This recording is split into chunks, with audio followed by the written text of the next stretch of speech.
Hello and welcome to today's video. In this video, I'm going to be sharing with you what my experience has been using Retin-A 0.05% for the past 5 months and what my experience has been overall using Retin-A. So yeah, let's get into it.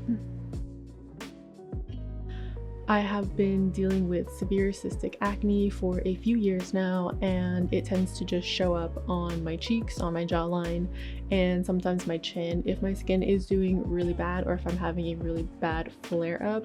And I also have been dealing with a lot of texture issues on my skin, of course, like having had acne for a lot of years. I have a lot of texture from like those deep cystic pimples that I would get and still do get. So I have like not just hyperpigmentation, but also like rolling scars and pitted scars, I think they're called. Because of all of this, I thought Retin-A would be the perfect thing for me, because not only would it help me with like clearing up the acne, it would also help me get rid of like some of the texture issues that I've been dealing with. So back in November of 2020 is when I started using Retin-A. I was prescribed the 0.05% cream, and I started off using it only like 3 nights out of the week, and eventually I was able to build up to doing it nightly, which is what I had been doing up until like 3 days ago. And 3 days ago I actually decided to take a little bit of a break from using Retin-A, and I will get into that a little bit later. But yeah, up until this point I have been using Retin-A consistently for the past 5 months, and I really just wanted to give it a really good chance and see if I liked it and see if it would give me the results that I had wanted. So this is what my skin looked like the very first day that I started using Retin-A, and this is what my skin looks like now.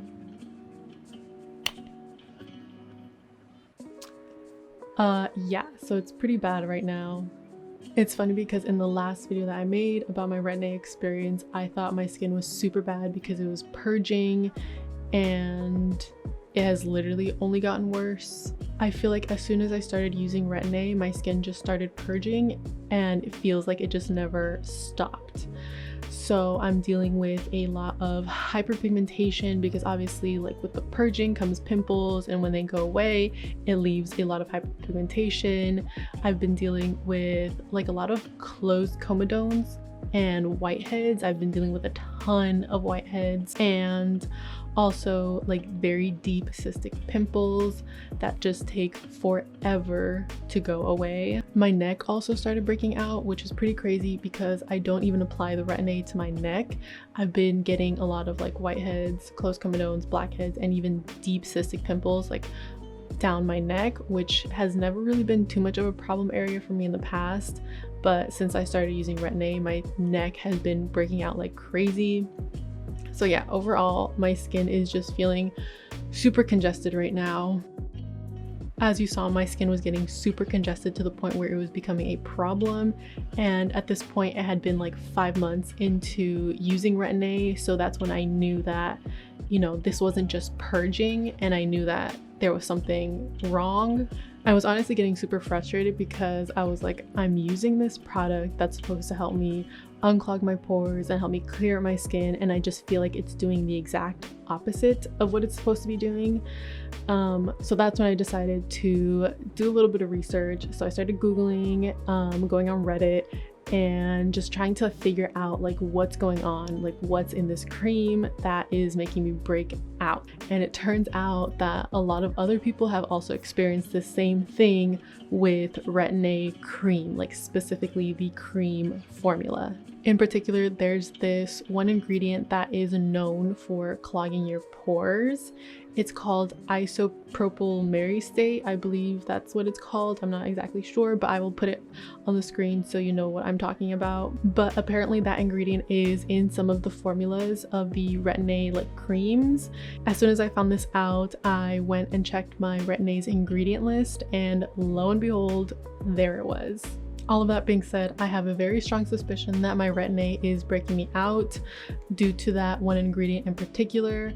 and because of that I really have like no plans to start using the Retin-A cream again. However, I don't want to give up on Retin-A just yet, so I did contact my doctor and asked her to prescribe me a gel version of the Retin-A instead of the cream, and I'm waiting for it to come in the mail right now. She prescribed me the Retin-A Microsphere 0.4%, and I believe that that one does not have the isopropyl mystrate ingredient. It should be here in about a day or two, but once I do get it, I do plan to use it every single night. I don't know if I will have to go through purging again. Hopefully not, because I have literally been on Retin-A for the past 5 months, but my skin is super congested right now, so I do feel like the Retin-A will help my skin like bring everything to the surface in order to unclog my pores and just like get rid of everything. So that's all that I wanted to share with you for today in this video. As you saw, after 5 months of using Retin-A, my skin is doing really bad right now. But hopefully this didn't scare you away from using Retin-A if that's something that you wanted to try or something that you're currently using right now. I know that everybody's experience is very different, so just because something broke me out does not mean that it will break you out. But if you're watching this and you do plan to start using Retin-A soon, I would highly suggest to just skip the cream versions altogether and just go straight into the gel versions. And maybe your skin could handle it a little bit better, but that's just based on my personal experience. If any of you have used the Retin-A cream before, I would love to know your experience with it. Like, did it also break you out, or did you have no problems with it and it gave you the results that you wanted? I'm really curious to know, so just let me know in the comments below. I am excited to try out this new gel Retin-A, so if you would like an update on that, I can definitely do that and let you know how that goes. But yeah, that is all for today's video. Thank you so much for watching, and I will see you in my next one.